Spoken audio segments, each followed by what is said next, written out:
forward and to pass out the bread for our community.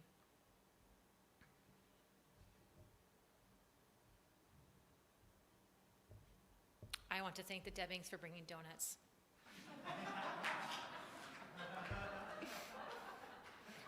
What a year this has been. And what better way to celebrate bread communion than with a sugary fried piece of bread?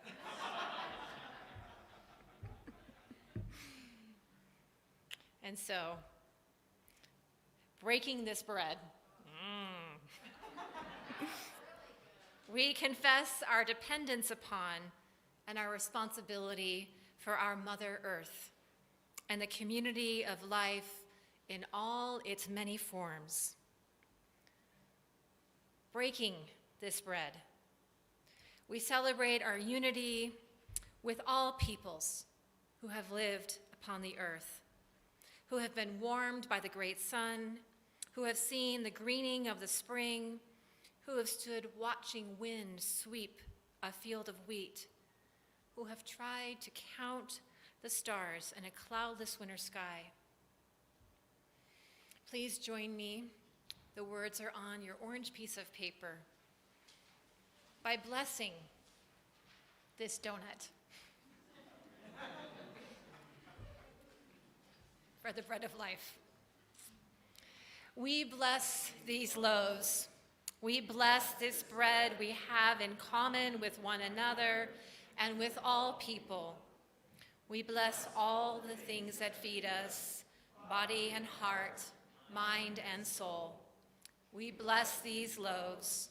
We bless these loaves. I bless these loaves. I invite the high school youth now to come forward.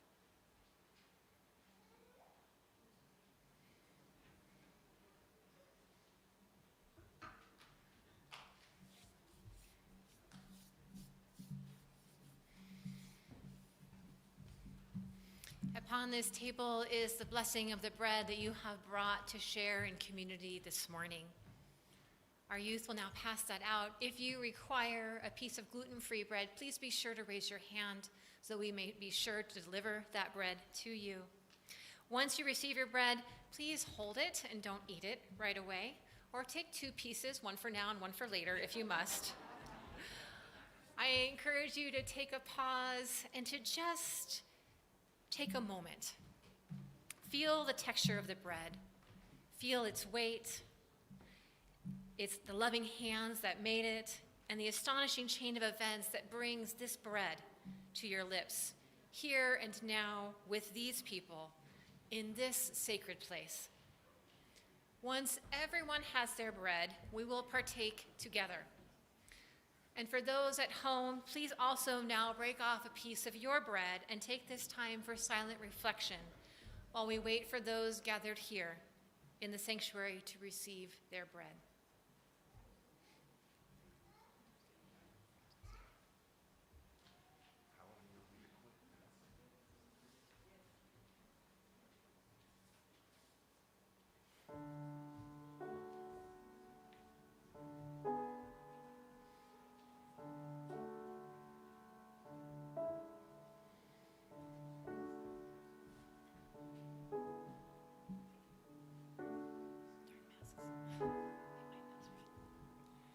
There's plenty of bread. Please do take several.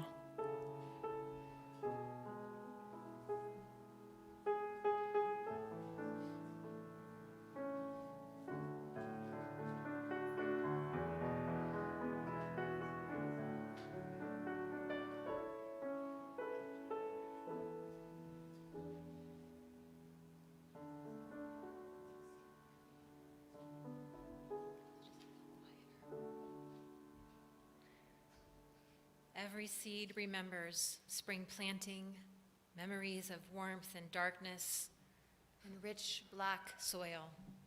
Every stalk remembers that first glowing glimpse of sky, stirring wind, blessing rain, and sun's caress. The whole world is green.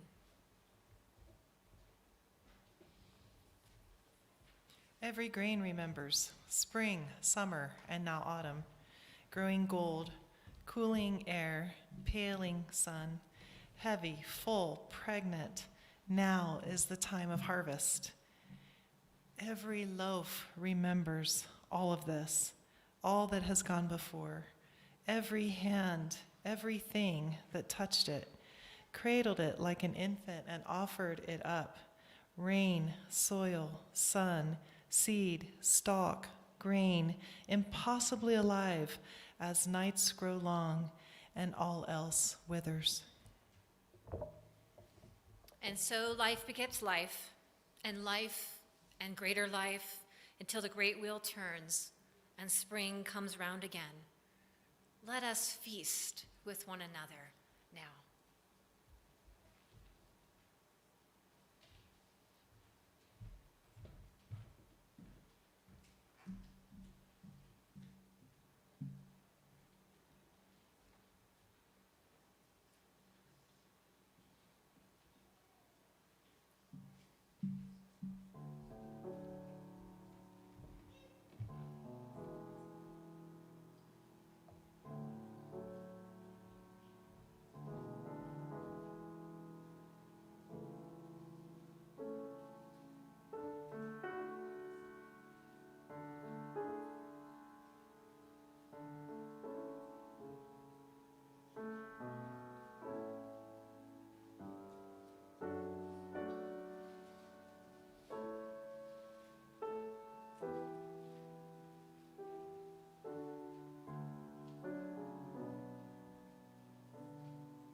Now that we have feasted, let us be silent with one another. We're going to work up to 3 minutes of silent meditation over time. Today we're going to do 2, just giving you a heads up. Please join me in a moment of prayer or reflection. Whichever door of the divine you enter into, swing it open as you will. Spirit of life, sun and soil and wind that brings us the bounty of goodness that has been this bread. Let us be grateful for what we have been given this day. This has been quite a time. As we prepare this week to enter a time of Thanksgiving, may we find solid ground in the midst of a world that seems upside down. May we remember to reach out with a friendly gesture to those that we meet, knowing that they have lived a whole life of which we are just a brief moment. Let us root down with kindness with one another.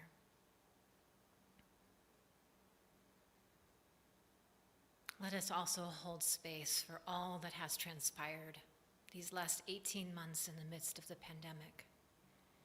Let us hold space for those who have lost their lives, over 5 million to date. To the 75 in Utah who lost their lives this last week, that grief is most fresh. May our silence encircle them, remind the families that they are loved. Let us be quiet with one another.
blessed be. May it be so.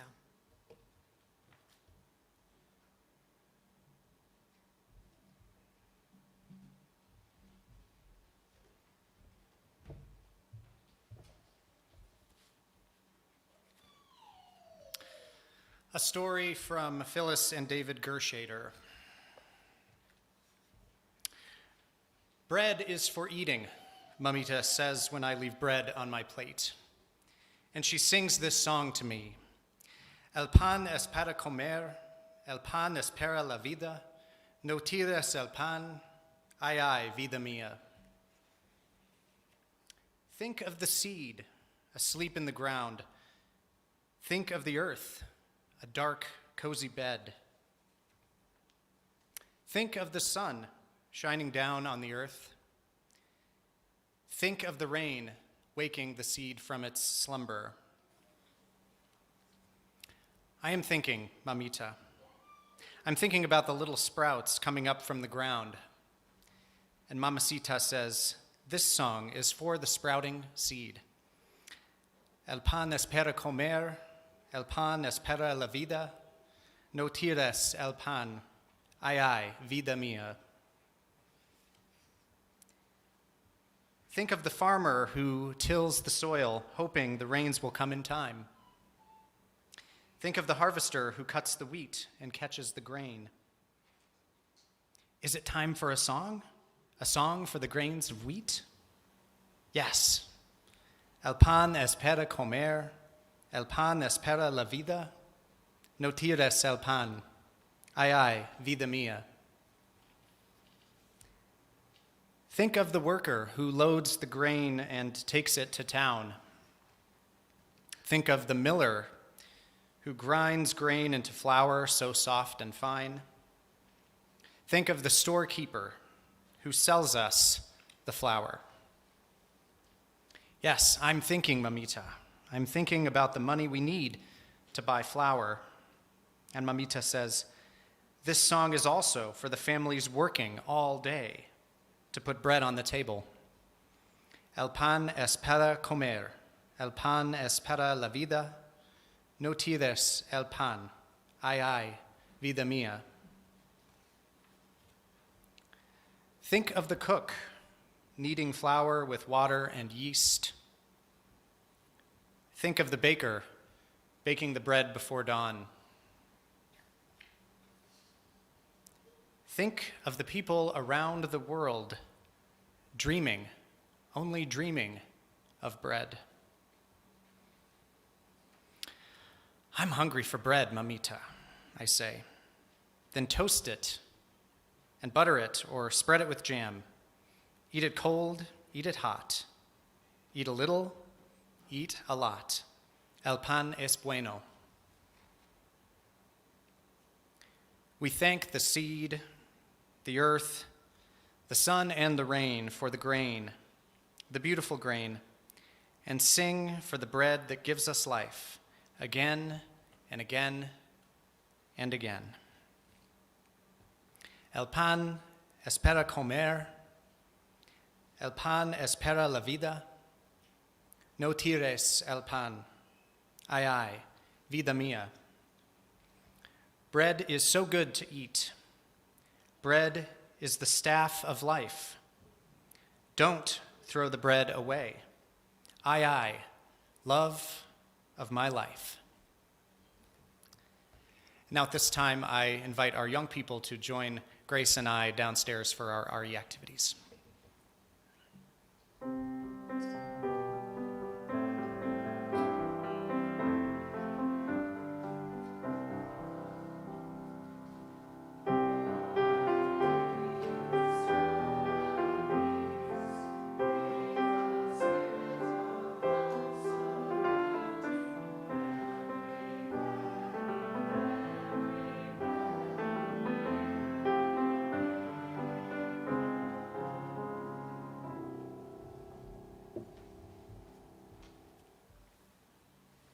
This community, our church, and its many ministries are only made possible by the gifts that we all give of our time, our talent, and our treasure. Many of us pledge monthly to support this work, and for this we're grateful. and the gifts ensure that we live our values of love and justice in the world outside. We have a gentleman over there with a love and justice mask. Everybody has to check that out after the service. It's perfect for us. There you go. Part of our ministry at South Valley includes sharing our Sunday worship offerings with a charitable organization that aligns with our principles and values. In loving memory of Connie Gates, one of our founding members and a fierce justice advocate, our Social Action Council has chosen the UU Service Committee Guest at Your Table program as our offering split for November and December. The UUSC works to uphold the rights of people displaced due to climate, conflict, and economic hardships and responds to humanitarian crises. Materials are also available for us to have a box at our table, and Dana Wright can tell you more, and there's a table in the back to find out more later. We will now accept our offering. For those at home, you're invited to use the giving link in the online order of service. And the ushers, please come forward at this time. And we will have our offertory music.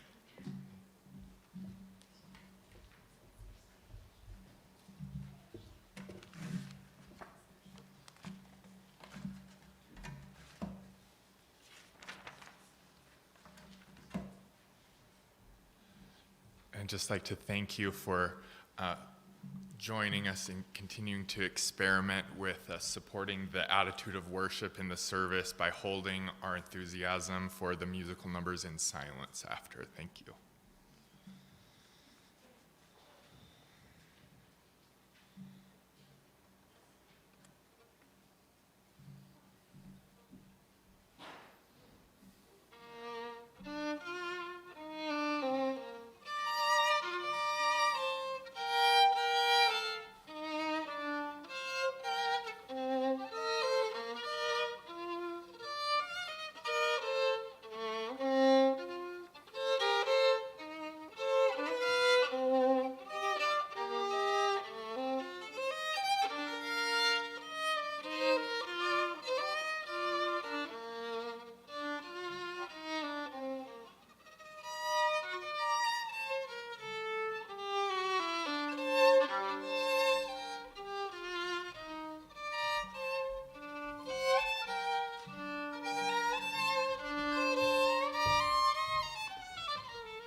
For all we have found the courage to give, may we be grateful.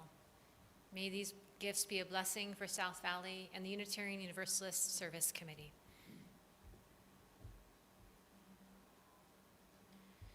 At this time, let us participate in our shared ritual of joys and sorrows. This ritual is conducted in silence. We are working towards being able to bring your voices back in. Give us a few more weeks to get that ritual going again. I do share that Bonnie Kaufman has asked for prayers for her wife, Peggy, who is recovering from surgery. All gathered here in the sanctuary are invited to process up to the Joys and Sorrows table to take a stone and place it in the water to represent your joy or your sorrow that you would like held in community. And at the close of the ritual, we will add one additional stone to represent those joys and sorrows unexpressed, but still held in kindness. I invite you to come up this side and return to your seats on that side to just help maintain the flow and good distancing for COVID-19.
Our sermon this morning is a co-creation. I invite Sarah to come forward at this time, along with Brenda. 3 readings with music in between by John.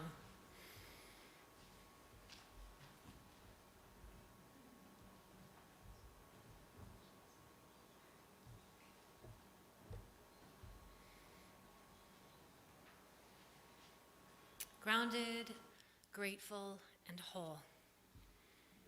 This first reading is The Waterfall by Mary Oliver. For being grounded.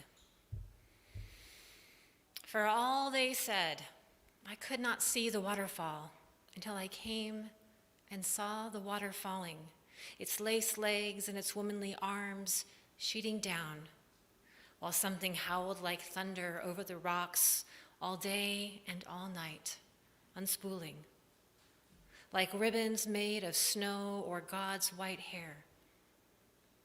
At any distance, it fell without a break or seam, and slowly, a simple preponderance, a fall of flowers, and truly it seemed surprised by the unexpected kindness of the air and light-hearted to be finally flying at last. Gravity is a fact everybody knows about. It's always underfoot, like a summons, gravel-backed and mossy in every beetled basin. An imagination, that striver, that third eye, can do a lot, but hardly everything.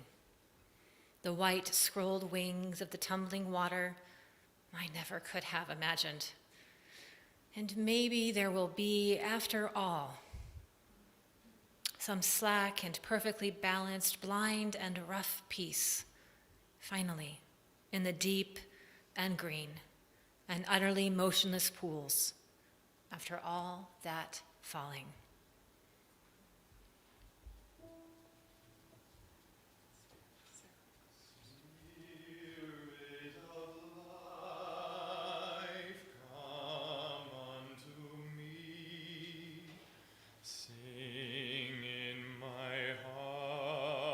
All the stirrings of compassion, blow in the wind, rise in the sea, move in the hand, giving life the shape of justice. Roots hold me close, wings set me free. Spirit of life, come to me, come to me.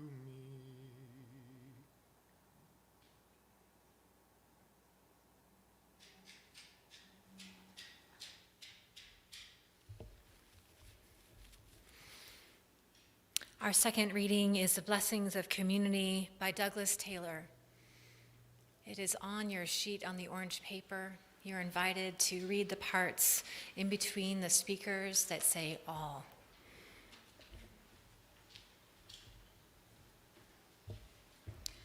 Alone in the world, I was beset with frustration and anger at the world around me.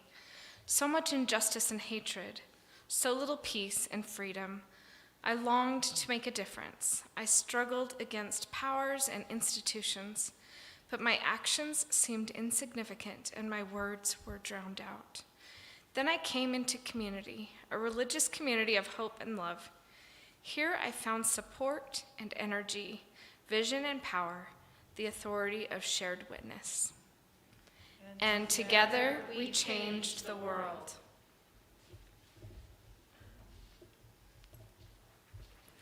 Alone in the world, I was beset by sorrow and hurt in my life. So much loss and emptiness, so little hope and understanding.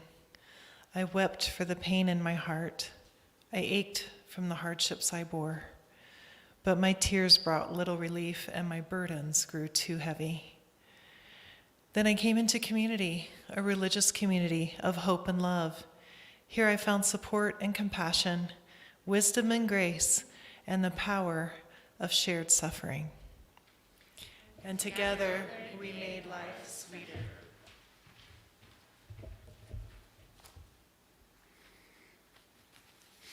Alone in the world, I was beset by confusion and emptiness in my soul.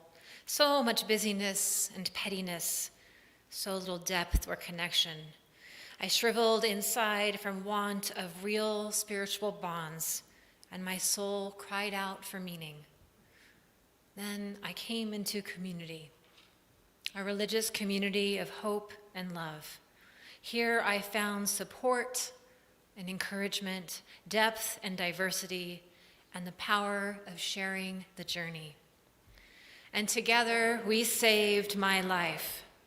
For all the varied reasons that have brought us out of loneliness and into community, we give thanks. For the blessings we bestow on one another with our energy, compassion, and prayer, we give thanks. For the blessings we become to others in need, we give thanks. And remember, we are not alone.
A reading for our wholeness.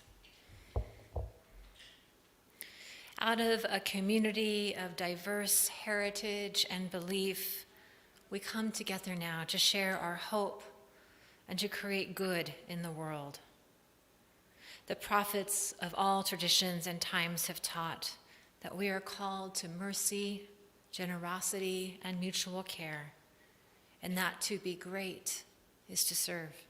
We know that there can be no enduring humanity for happiness, so long as suffering and want go unrelieved. Until all may be sheltered, none of us is truly at home. May the power of our various faiths sustain us in this work, that we may be the hands of holy creativity and justice, and together build a better world.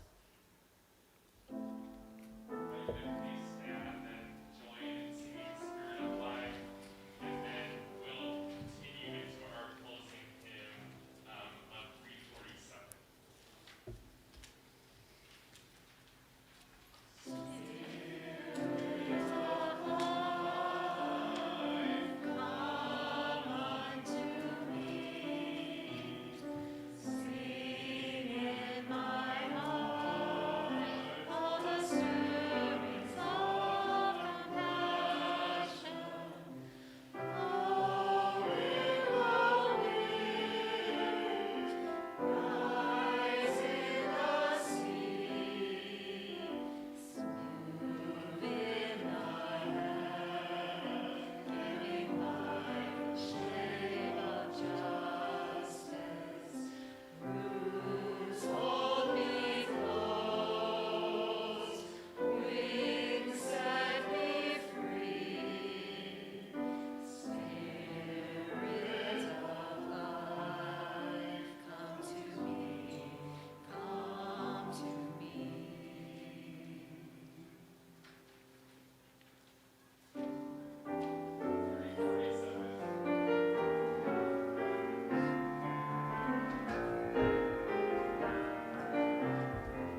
Please keep standing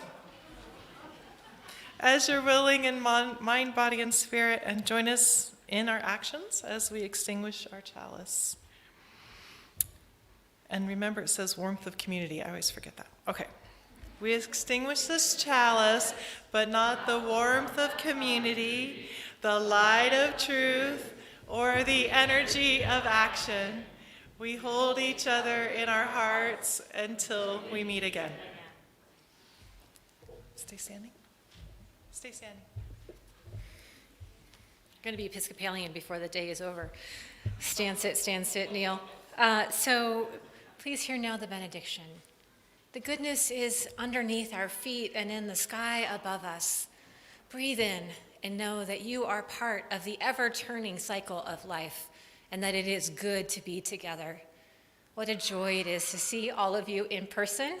I'm so looking forward to having this part of our life continue to return. I invite you to be seated now for the postlude, and as you go and to take this time for silent reflection. Social hour is inside if you'd like, or outside if you prefer. And I just remind people that we are all in different places with the pandemic, and to remember not to just run up and hug someone, ask for an elbow, or give a hug if that's consensual. So, may we be well.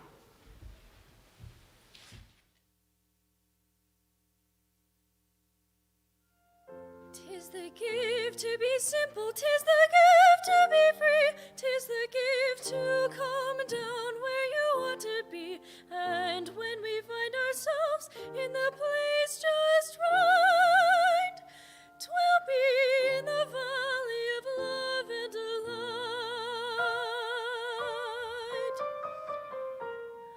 where true simplicity is gained. To bow and to bend we shan't be ashamed, till turn will be your delight, till by turning we come round